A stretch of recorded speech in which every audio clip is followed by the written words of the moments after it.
इंसान सोचता है कि शायद उसका जिस्म छोटा सा है, हालांकि उसके अंदर बहुत बड़ा जहान पोशीदा है जिसकी इंसान को खबर नहीं। मन अरफ नफ्सहु फक़द अरफ रब्बहु, जिसने अपने नफ्स को पहचान लिया उसने अपने रब को पहचान लिया। अल्लाह ने इंसान को एहसनी तक़वीम पर खुल्क फरमाया। इंसान अल्लाह का एक शाहकार है, तो ऐसी कौन सी ताकतें हैं जो इंसान के अंदर पोशीदा रखी गई हैं। हदीस कुदसी है कि इंसान मेरा और मैं इंसान का राज हूं।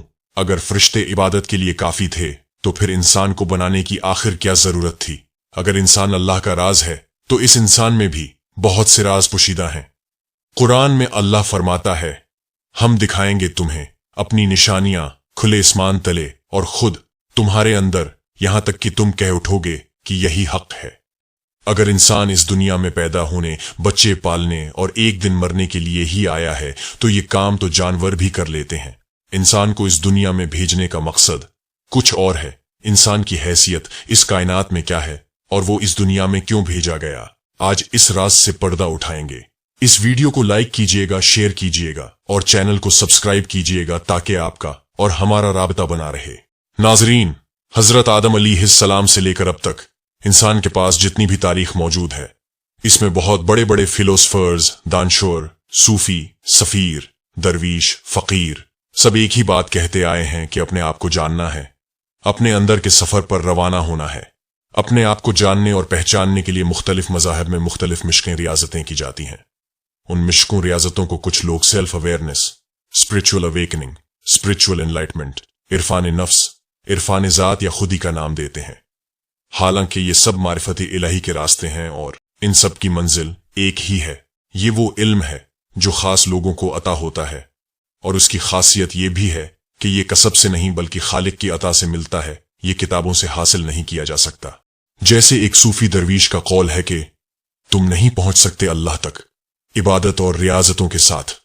ये अल्लाह का राज है जो अहले इल्म के सीने में है, वो जिसको चाहे दे दे।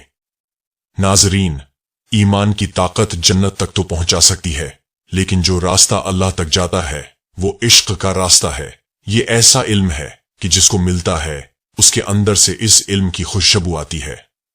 और ये इल्म बड़े बड़े फिलोसफर्स और दानिश्वरों को बहुत पीछे छोड़ जाता है। फलसफी अपनी अक्ल से सोचता है और सूझबूझ से मुख्तलिफ कयास आराइयां करता है, जबकि अहले इल्म की बात उसका जाती मुशाहिदा होती है। इसलिए अहले इरफान की अपनी एक अलग दुनिया है। अल्लाह ने 18,000 जहान उन्हीं अहले इरफान की परवाज के लिए पैदा फरमाए। बिना इरफान हासिल किए उन जहानों तक रसाई नामुमकिन है। अगर आप गौर करें तो इस कायनात की हर मखलूक जैसे पैदा होती है वैसे ही मर जाती है, चाहे वो भीड़ बकरियां या जंगली जानवर हो या पेड़ पौधे हो। मगर इंसान जैसे पैदा होता है वैसे नहीं मरता। इंसान जब पैदा होता है तो वो दीन फितरत पर पैदा होता है, लेकिन जब वो इस दुनिया से जाता है तो कभी वो चंगेज खां, कभी हिटलर, कभी यजीद, कभी फिरावन बनकर जाता है, या वो कभी रूमी, इकबाल, बायजिद बुस्तामी, सूफी, सन, फकीर, दरवीश बनकर इस दुनिया से जाता है। इंसान अगर गिरने पर आए तो असफलस साफिलीन में जा गिरता है, और अगर उठने पर आए तो कलंदर का मकाम भी हासिल कर लेता है। ये इंसान कभी जानवरों से बदतर हो जाता है और कभी फरिश्तों से आगे निकल जाता है। इंसान जब अपने बारे में सोचना शुरू करता है तो अल्लाह ताला उसके लिए रास्ते बनाता है, उसे किसी अल्लाह वाले की सोहबत अता करता है जहां से उसे मारिफत इलाही अता हो जाती है। जब इंसान की उम्र 40 साल से ऊपर हो जाती है तो वो इज्जत, दौलत, शुहरत सब कमा चुका होता है। फिर वो आसमान की तरफ देखता है और सोचता है कि आखिर मैं कहां से आया हूं और इस दुनिया में क्यों भेजा गया हूं। वो ये सोचता है कि ऊपर वहां से तारों के परे कौन कौन से जहां पुशीदा हैं। शायद वो अपना पहला घर ढूंढने की कोशिश करता है। यहां ये जान लेना जरूरी है कि इंसान का जिस्म पानी है और उसकी रूह अब्दी है। मिट्टी से बना जिस्म मिट्टी में चला जाएगा, लेकिन रूह जहां से आई है वो अपने असल मकाम पर जाना चाहती है। जब हजरत आदम अलैहिस्सलाम का बुत तैयार किया गया और फरिश्तों को सजदे का हुक्म दिया गया तो अल्लाह ने उसमें अपनी रूह फूंकी। उसी लिए रूह की प्यास अल्लाह की मारिफत है। रूह हमेशा अपने खालिक हकीकी के पास जाना चाहती है, लेकिन इंसान का सारा ध्यान उसके ज़ाहिरी जिस्म पर है।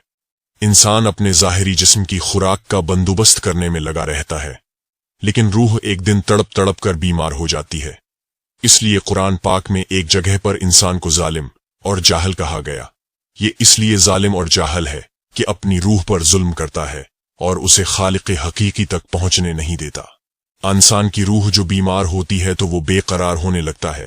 یہ بے قراری ایسی ہے جسے میڈیکل سائنس نے اینگزائٹی، ہائپر ٹینشن اور ڈپریشن کا نام دیا جاتا ہے۔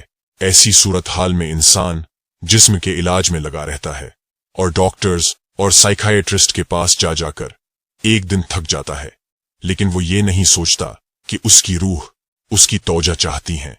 انسان کے اندر اللہ کا راز پوشیدہ ہے۔ انسان اور اللہ کے درمیان ایک بہت بڑا حجاب رہا ہے جسے نفس کہتے ہیں۔ اگر نفس کا پردہ درمیان سے ہٹ جائے تو انسان اپنے اللہ کو پہچان جاتا ہے۔ اگر کسی کے دل میں یہ خیال آ جائے کہ اسے اپنی کھوج کرنی ہے، اپنے اندر کا سفر کرنا ہے، تو سمجھ لے کہ اس پہ اللہ مہربان ہو گیا جس نے اسے اس کھوج میں لگا دیا۔ یہ کھوج ہر کسی کے دل میں پیدا نہیں ہوتی، اور جس کے دل میں پیدا ہو جائے، جس کو اللہ کی لگن لگ جائے، وہ اس پزل کو ایک دن سالو کر ہی لیتا ہے اور بارگاہ الہی تک پہنچ جاتا ہے۔ اللہ نے ہر انسان کے اندر اپنا بیج رکھ کر بھیجا ہے۔ اللہ کا یہ بیج ہر انسان میں موجود ہے، چاہے وہ ہندو، مسلم، سکھ، عیسائی یا کسی بھی فرقے سے تعلق رکھتا ہو، کیونکہ ہر بچہ دین فطرت پر پیدا ہوتا ہے اور یہ اس کے ماں باپ ہیں اسے سکھ، عیسائی یا ہندو بنا دیتے ہیں۔